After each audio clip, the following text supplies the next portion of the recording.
महराज मलिक। जी हां, महराज मलिक एक ऐसा नाम जिसने पिछले तकरीबन 2 हफ्तों से जम्मू कश्मीर की सियासत में अपनी एक पहचान छोड़ दी है। यह अलग बात है कि महराज मलिक फिलहाल जेल में हैं और महराज मलिक जो डोडा ईस्ट से विधायक हैं, एमएलए हैं, लेकिन वो जेल में हैं। और इसी मामले पर कि वो जेल में हैं और वो भी पीएसए के तहत उनकी बुकिंग हुई है। देश में यह पहली बार हुआ है कि पीएसए यानी पब्लिक सेफ्टी एक्ट के तहत किसी सिटिंग एमएलए के खिलाफ कार्रवाई की गई हो। लेकिन ऐसा हुआ कहां? जम्मू कश्मीर में। और जम्मू कश्मीर में जो ऐसा हुआ उसके बाद उसको लेकर जो सियासत चल पड़ी है, कोई अदना से अदना लीडर तो छोड़िए, चीफ मिनिस्टर तक इसको लेकर के बयानात की झड़ी लगा चुके हैं।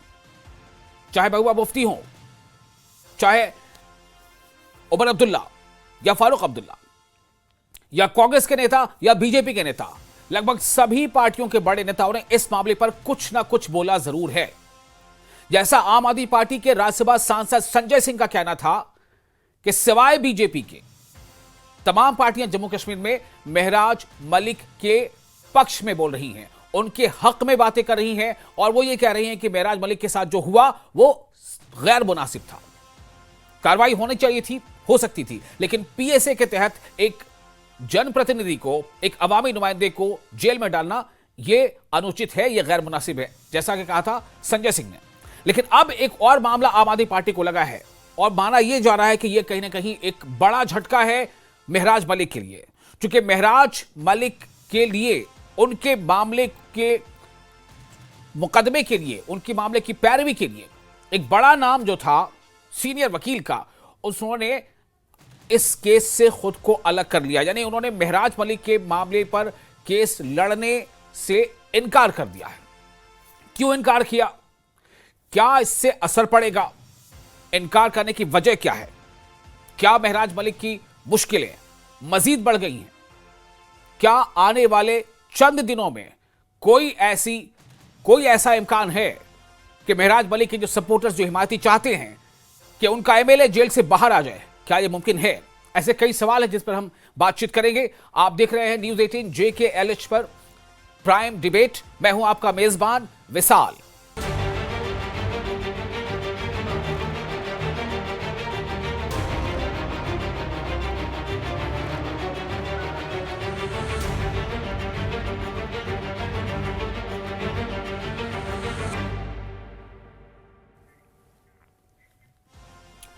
तो पीएसए मामले में महराज मलिक को झटका लगा है। यह तस्वर किया जा रहा है कि यह झटका है, यह इसलिए माना जा रहा है यह झटका है क्योंकि सीनियर वकील, सीनियर एडवोकेट, वरिष्ठ अधिवक्ता ने नाम वापस ले लिया है। महराज मलिक के केस की पैरवी करने से खुद को अलग कर लिया है, इनकार कर दिया है, सीधे तौर पर कह दिया कि मैं महराज मलिक के केस की पैरवी नहीं कर सकता, मैं महराज मलिक के लिए अदालत में नहीं लड़ सकता। उस सीनियर वकील का नाम है निर्मल के कोटवाल। और लड़ने की वजह, न लड़ने की वजह कई है और इस पर साफ तौर से ये बात सामने आ रही है कि उनका ये कहना है, जैसे रिपोर्ट है, कि उन्हें नहीं पता था कि महराज मलिक का साबिका रिकॉर्ड क्या है, किस तरह के उन्होंने बातें की हैं, किस तरह के उन्होंने बयानात दिए हैं, ये तमाम बातें सामने आ रही हैं। तो आम आदमी पार्टी ने दरअसल एडवोकेट की नियुक्ति की थी और 9 एडवोकेट्स में से निर्मल के कोटवाल भी शामिल थे, तो जिन्होंने केस लड़ने से अब इनकार कर दिया है। तो महराज मलिक का जो गुज़िश्ता, जो उनके बयानात हैं, जो उनकी कारकर्दगी है, क्या वो साए के तरह उनका पीछा कर रही है? वो कारकर्दगियां, वो बयानात, वो एक्टिविटीज। और शायद यही वजह है कि महराज मलिक के लिए वकील ने लड़ने से मना कर दिया। हालांकि 9 में से 1 ने मना किया है, लेकिन यह मना करना काफी चर्चा में इसलिए है कि वो सीनियर वकील माने जाते हैं। इसका कितना असर पड़ेगा? और आपको बता दें कि लगभग तमाम बड़े नेता, फारूक अब्दुल्ला ने भी यहां तक कह दिया है कि यह मामला उतना बड़ा नहीं था कि पीएसए लगाया जाता। महराज मलिक को भी चाहिए था कि वो जो उन्होंने अल्फाज कहे थे वो गैर मुनासिब अल्फाज थे, इसके लिए उनको माफी मांगना चाहिए था। हमारे साथ हमारे मेहमान जुड़ चुके हैं जो इस चर्चा में शामिल होंगे। विक्रम मल्होत्रा है हमारे साथ, स्पोक्सपर्सन बीजेपी, सुहेल काज़मी है पॉलिटिकल एनालिस्ट, और वैभव श्रीवास्तव है स्पोक्सपर्सन आम आदमी पार्टी। सबसे पहले वैभव, आपके पास आना चाहूंगा। मैं चाहूंगा कि आप अपनी जुबान से बताएं कि क्या हुआ है और क्या ये वाकई एक झटका है झटका दोबारा इसलिए जाना चाहिए क्योंकि आम आदमी पार्टी ने ही खुद चाहा था कि वो पैरवी करें, लेकिन उन्होंने मना कर दिया। क्या बताया उन्होंने?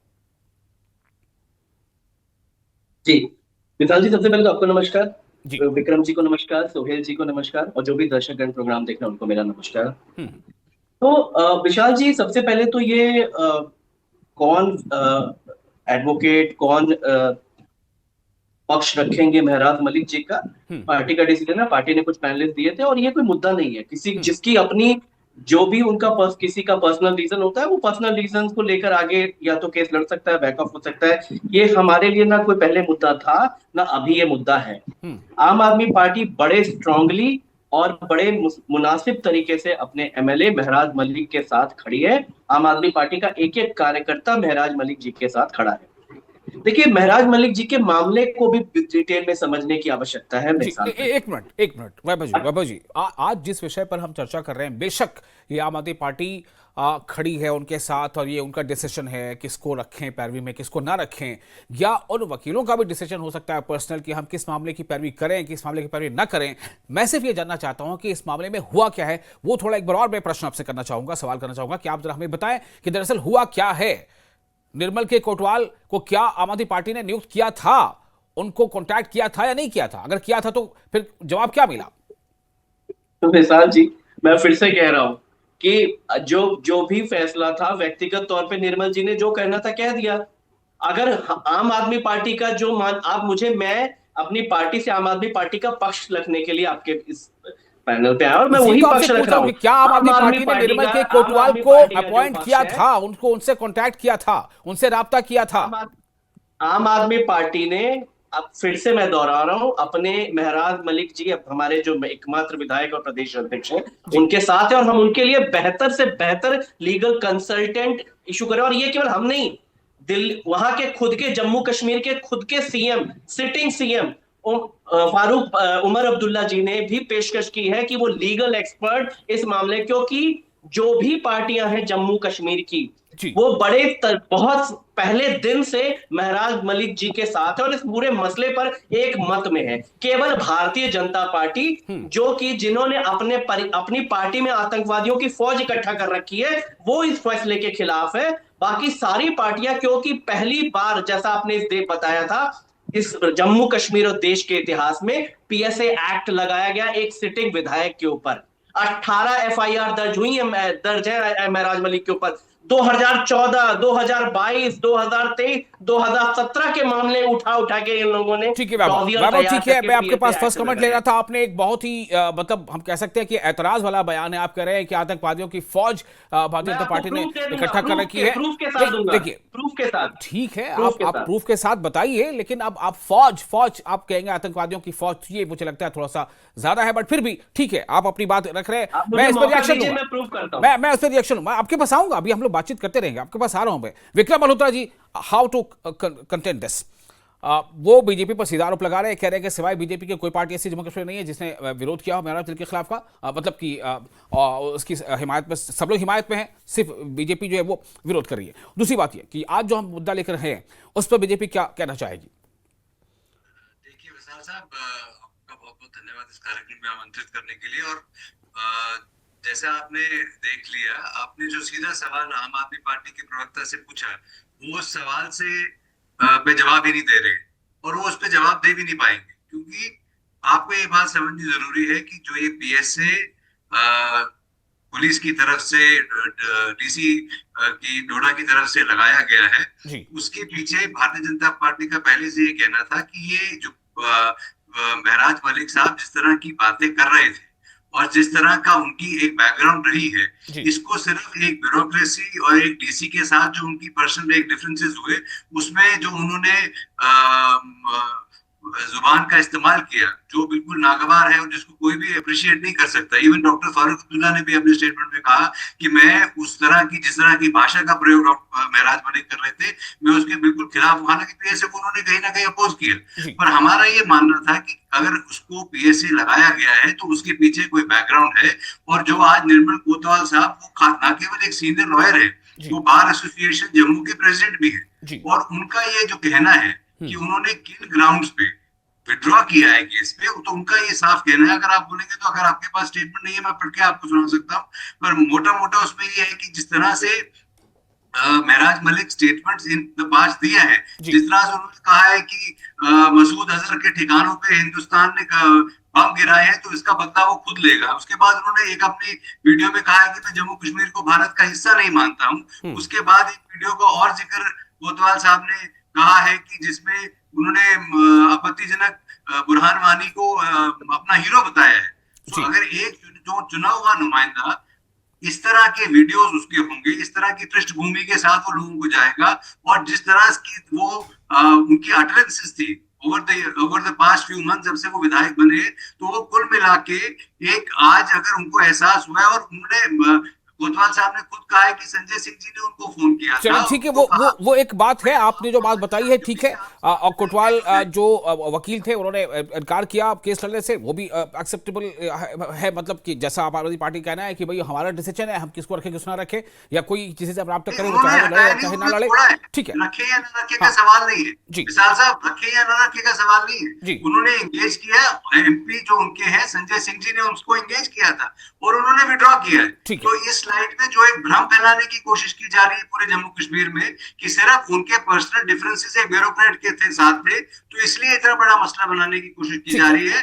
और उसकी आज जो तस्दीक है उस कमिंग टू लेटर हमारे साथ जुड़ चुके हैं मुजफ्फर इकबाल खां, इंडिपेंडेंट एमएलए हैं और एडवोकेट भी हैं, तो इसलिए उनसे भी इस बारे में जरा बात करते हैं। फिर सुहेल काजमी साहब भी जुड़े हुए। मुजफ्फर साहब, ये जो खबर आज हम चर्चा कर रहे हैं कि महराज मलिक को लेकर के सियासत तो पिछले तकरीबन 2 हफ्ते से गरमाई हुई है ही, लेकिन अब उस पर एक सवाल ज़्यादा ये खड़ा हो गया है कि जो कोतवाल साहब हैं, निर्मल के कोतवाल, उन्होंने उनसे रब्ता किया था हमारी पार्टी ने, उन्होंने मना कर दिया कि मैं महराज मलिक का केस नहीं लड़ सकता, और कारण जो बताया आपको पता होगा। मैं जानना चाहता हूं कि ये इसको कैसे देखा जाए, मतलब क्या ये महराज मलिक के मामले को किस तरह से इस पर असर डालेगा? यार वो उनका जाती फैसला है जी। मैं उस पर कोई टिप्पणी तो नहीं करूंगा जी। लेकिन महराज मलिक को आप मैं तो ये कहूंगा कि मैं एक प्रोफेशनल हूं, मुझे तो कातल का भी केस जब तक कि उस पर कत्ल सबूत न हो जाए अदालत में, तो मैं उसको गुनाहगार नहीं ठहरा सकता। और पब्लिक सेफ्टी एक्ट जो है वो किसी को गुनाहगार पिछले गुनाहों की सजा नहीं देता है। जी। ये तो गलत फहमी है, आपको उसको अंडरस्टैंड करना है कि प्रिवेंटिव डिटेंशन है कि फ्यूचर में पब्लिक ऑर्डर डिस्टर्ब होगा, not security of the state. और उसको जो पब्लिक सेफ्टी एक्ट लगाया है वो लगाया है कि he is likely to disturb public order in future. PSA past act पे नहीं होता है कि उसने कोई जुर्म पहले किया और उसको सजा थोड़ी दे रहे हैं आप, और ये कोई पनिशमेंट नहीं होती है। लेकिन किसी मैं थोड़ा समझने के लिए पूछ रहा हूं कि किसी के बारे में जब आप ये कहेंगे कि he may create something public disorder in future, तो उसको तय करना या उसको वो ऑब्जर्वेंस तो है, वो तो प्रेजेंट की एक्टिविटी को देख करके ही अंदाजा लगाया जाएगा ना। देखिए प्रेजेंट एक्टिविटीज ठीक है, अंडर डोजियर में जो कोई तो बेस होगा उसमें विशाल साहब जो उनका डोजियर है और जो ग्राउंड ऑफ डिटेंशन है उसमें जो चीजें हम आज अभी सुन रहे हैं उनमें से किसी का जिक्र तक नहीं है। अच्छा, कोई जिक्र नहीं है उसमें। मतलब उसके क्या जिक्र है और क्या नहीं है, जरा बताइए खुल के। उसमें सिर्फ एफआईआर को बताना है। मैं बताऊं आपको, एफआईआर हैं बहुत सारी, और एफआईआर में जितनी भी एफआईआर हैं वो पॉलिटिकल एफआईआर हैं कि उसने जब एमपी का इलेक्शन लड़ा तो उसने ओवर टाइम कंपेन कर दी, गाड़ी पर लाउड स्पीकर लगा दिया। नथिंग ऑफ दैट सॉर्ट के कोई उसको कोई एंटी नेशनल कोई इस किस्म की कोई एफआईआर उसके खिलाफ नहीं है। फिर जो उसके I have gone through grounds of detention, there is not even a whisper जो आज हम सुन रहे हैं, इसका विस्पर तक नहीं है उसमें, कोई इसके बारे में जिक्र तक नहीं है। और उसको ये आज ही हम कहें कि नहीं जी he is condemned for these things, तो मुझे लगता है कि वो बड़ी नाइंसाफी होगी उसके साथ। बाकी कोतवाल साहब का अपना जाती फैसला है, उनका अपनी जाती जजमेंट है। अब डॉक्टर और वकील की ये चॉइस है, वो किसको, हालांकि प्रोफेशनल एथिक्स है कि अगर मेरे पास कोई आता है, पेशेंट आता है डॉक्टर के पास या वकील के पास, क्लाइंट आता है, he has to hate the crime not the criminal, and doctor has to hate the patient, hate the disease not the patient. Doctor को बीमारी से नफरत हो सकती है, पेशेंट से नहीं। इसी तरह वकील को क्राइम से नफरत हो सकती है, लेकिन क्रिमिनल से नफरत नहीं है। तो ये प्री जज करना है किसी को, मैं उसको कहूंगा कि प्री जज नहीं करना है मुझे। नहीं करना, ठीक है। अभी वैभव जी के पास काफी कुछ कहने के लिए शिद्दत से इंतजार करें। वैभव जी थोड़ा सा इंतजार कर लीजिए, मैं और आपके पास सुहेल काज़मी के पास चलते हैं, पॉलिटिकल एनालिस्ट है सुहेल काज़मी साहब। मैं आपसे जानना चाहता हूं कि पॉलिटिकल रिएक्शन तो हम देख रहे हैं महराज मलिक के मामले में जम्मू कश्मीर में, जैसा कि संजय सिंह ने कहा था, आम आदमी पार्टी के राज्यसभा सांसद और अभी आम आदमी पार्टी के प्रवक्ता भी कह रहे हैं कि एक पार्टी है जो अपोजिशन की सबसे बड़ी पार्टी है, सिवाय उसके तमाम पार्टियां जो महराज मलिक के हक में है, और सभी पार्टियां एक मुंह से कह रही हैं कि जो पीएसए की तहत बुक किया जाए ये गैर मुनासिब है। फिर भी मैं आपसे जानना चाहता हूं कि अब इस मामले से, चूंकि जाहिर है कि इसने एक छाप तो छोड़ी है कि एक सीनियर वकील जिनको आम आदमी पार्टी ने राब्ता किया था उन्होंने मना कर दिया, फिर ग्राउंड बताया कि हम क्यों नहीं इसको प्रोसीड करेंगे, तो क्या इसका कोई असर आप देख रहे हैं पड़ेगा महराज मलिक के फ्यूचर जो कानूनी कोर्स ऑफ एक्शन उस पर? देखिए, बिल्कुल मुजफ्फर साहब ने ठीक कहा। यहाँ 4-5 हजार वकील हैं, कोई ना कोई वकील तो आम आदमी पार्टी हायर करेगी, नहीं होगा तो दिल्ली से लाएगी। उमर अब्दुल्ला साहब ने कहा कि जो पीएसए को जानते हैं, पीएसए के एक्ट को अच्छी तरह जो काम करते हैं उन्हीं को हायर करना चाहिए और जम्मू कश्मीर से ही वकील लेना चाहिए। निर्मल कोतवाल साहब ने जब ब्रीफ किया तो उन्होंने बता दिया मैं क्यों नहीं केस फाइट कर रहा। जब महराज मलिक साहब को पीएसए में बुक किया, अगर देखिए महराज मलिक अगर एमएलए नहीं होते, एक सामान्य व्यक्ति होते, तो ये ना डिबेट्स होती, ना ये रोष होता और ना ही कोई ऐसी बात होती। क्योंकि वो एमएलए हैं, आम आदमी पार्टी के साथ हैं, आम आदमी पार्टी का जो खाता है उन्होंने यहाँ खोला, आम आदमी पार्टी का वजूद महराज मलिक साहब ने यहाँ बनाया, तो ये सब चर्चाएं और सब बातें तब से शुरू होगी। लेकिन एक बात को आपको मानना पड़ेगा कि 9 महीने से जब से ये सरकार बनी है, अगर आपने देखा होगा डेवलपमेंट हुई ना हुई, कितना आगे असेंबली प्रोसीडिंग चली नहीं चली, लेकिन महराज मलिक साहब डे 1 से आज तक सुर्खियों में बने रहे और कहीं ना कहीं सुर्खियां जो है उनके इर्द गिर्द घूमती रही। अब पीएसए एक ऐसा एक्ट है जो एक बहुत से लोग हैं जो डिफरेंट जेलों में पिछले कुछ सालों से, कुछ महीनों से वो पीएसए में बुक्ड हैं और उनकी भी लीगल जो प्रोसेस है वो चल रहा है। कितना टाइम लगता है वो मुजफ्फर साहब ज्यादा बेहतर आपको इलेबोरेट करेंगे।